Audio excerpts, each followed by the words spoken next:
So last week I posted this video right here, y'all. I haven't had that issue with Caucasian men. Sex was never brought up. They just wanted to just love on me. And I mean, to the point where like, I dated this one guy and he would pick my food up from the table and carry it to my car. He would hold the door for me. When I got in the car, he would close the door. He would get on his side, like. So you got what you wanted, and yet somehow you're still available to have this conversation. Shouldn't you be off taking care of him and making sure that you're doing what's necessary for him not to leave? Or are you available because you can't keep one of them either? Are you the common denominator? Show off.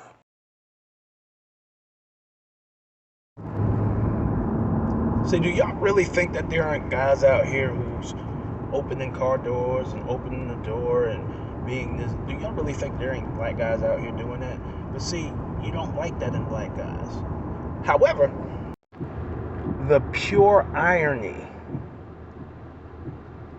of how we've been seeing so many conversations about body count and why does my past matter, which is the response of so many women out here, and the pure irony of how you compare how it's okay to talk about your past experiences in this case when you want to tell me what you think I should be compared to what you have had out of another person.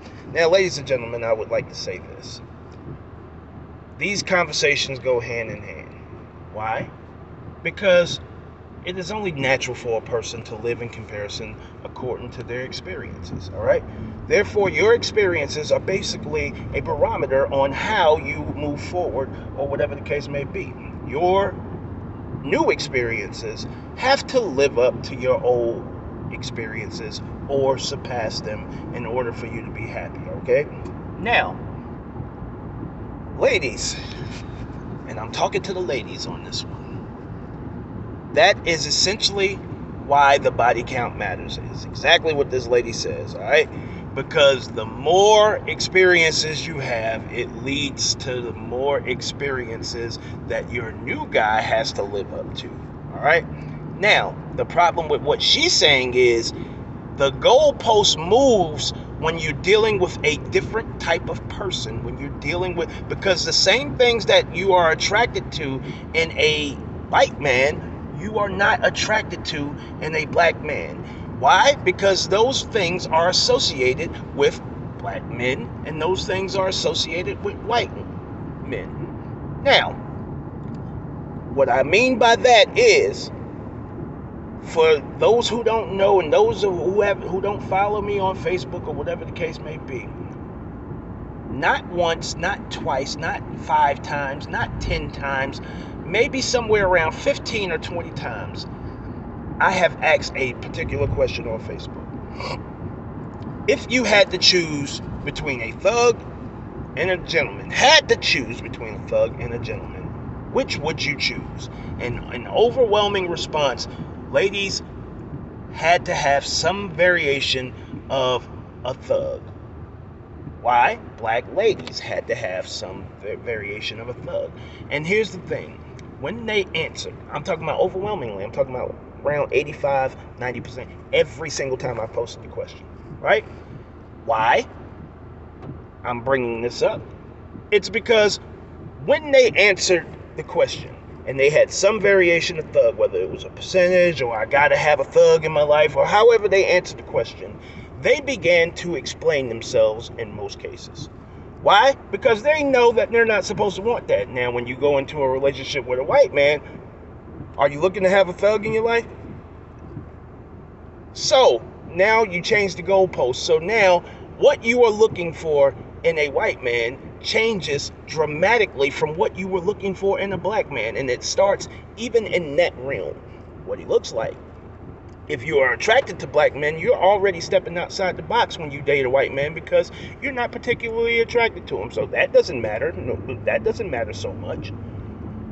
So now guess what you're looking at? His characteristics. See, when you're dating the person that your type or whatever the case may be, you are looking for, like, everything must line up. But when you step into that situation with this white man, not so much has to line up. So now he's operating on what? He's operating on an uneven playing field. He's operating with an advantage over these guys that you're choosing to come back and compare to us. The guys that you're choosing to come back and compare him to other guys that you've dated. All right?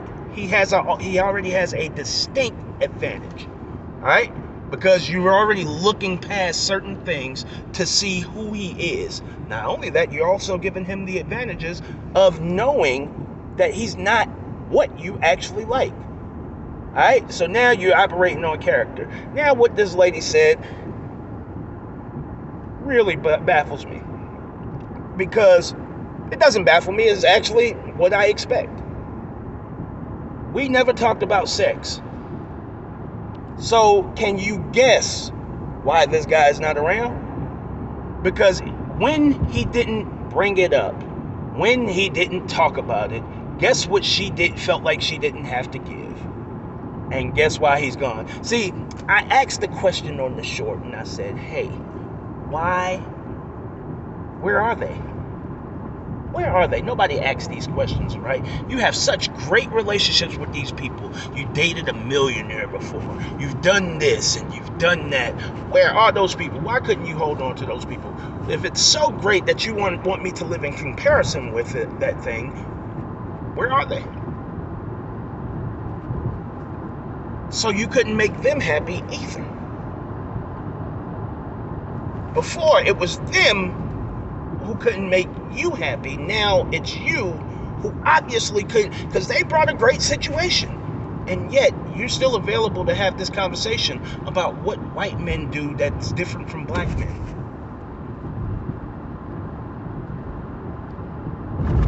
And that was the simple point that I was trying to make. Sorry it took me so long to make the video.